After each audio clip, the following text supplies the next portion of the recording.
Students, இப்போ நம்ம இதில் பார்க்க போகிறது 7ஆம் வகுப்பு கணிதம் 3ஆம் பருவம் 2வது பாடம். பார்த்திங்கன்னா சதவீதமும் தனிவடியும் பயிற்சி 2.4ல் 8வது கொஷின் பாருங்கள். ஒரு தொகையானது 3 ஆண்டுகளில் 12% தனிவடி வீதத்தில் தொகை ரூபாய் 17,000 ஆக கிடைக்கிறது எனில் அந்த தொகையை காண்கன்னு கேட்டுக்கணும். தொகைனா அசல் கண்டுபிடிக்கணும். இது மொத்த தொகை, இது காலம், இது வட்டி வீதம். அப்போது ஃபஸ்ட்டு கொஷினில் கொடுத்துக்கிறது எடுத்து எழுதுங்க. மொத்த தொகை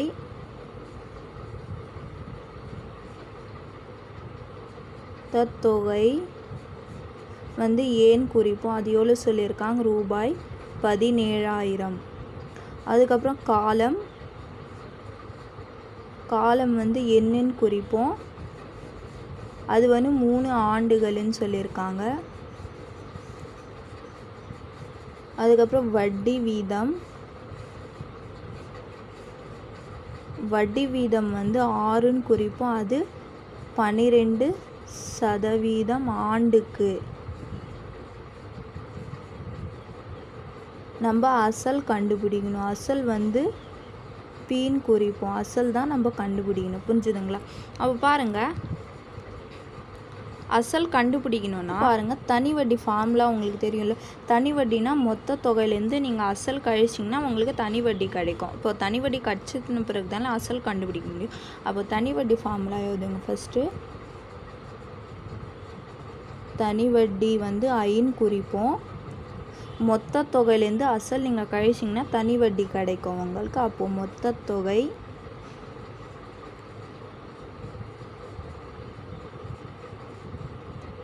வந்து ஏன் குறிப்போம், கழித்தல் அசல் வந்து பீன்னு குறிப்போம் நம்ம. அப்போது ஐயும் தெரியாது. அப்போது ஐக்கு பார்த்திங்கன்னா நீங்கள் ஃபார்முலா தெரியும்ல. அப்போது ஐ = மொத்த தொகையோ 17,000 கழித்தல் இது பீன், அசலை பீன்னு எடுத்துக்கலாம்.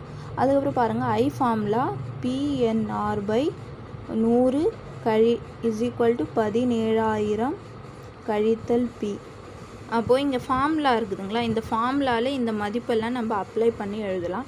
அப்போ பாருங்கள், பி தெரியாது, பி அது அப்படியே இருக்கட்டும். என்ன காலம் பாருங்கள் 3ன்னு சொல்லியிருக்காங்க. 6 வந்து 12/100 = 17,000 கழித்தல் பி. அதுக்கப்புறம் பாருங்கள், இது 4ஆம் வாய்ப்பாடில் நீங்கள் அடிச்சிங்கன்னா 3 ஆல் 12, இது அடிச்சிங்கன்னா 2 ஆல் 8, மீதி 2னா 20ன்னு வரும்.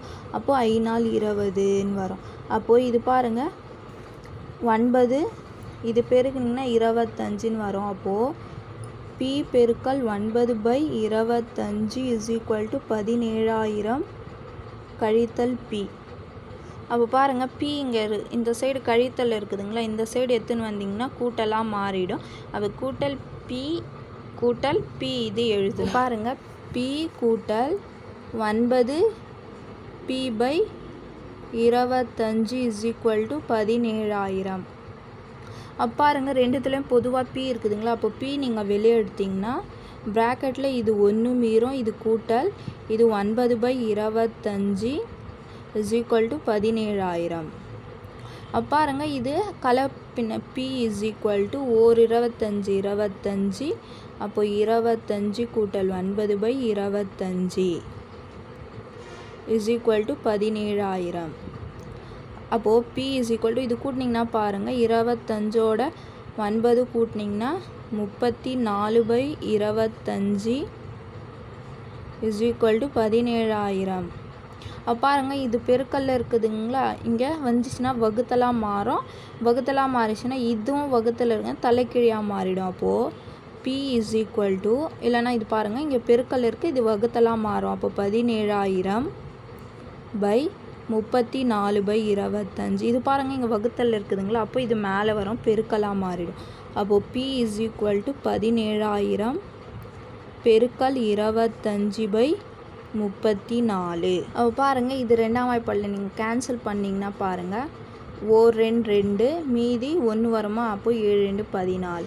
அப்போ மறுபடியும் இது பாருங்கள், 8 2 16, மீதி 1, I 2 10, இந்த 2 0 அப்படியே வரும். அப்போது இது பார்த்திங்கன்னா ஒரு 17 517 வந்து 8,000. அப்போது P = 500 பெருக்கல் 25.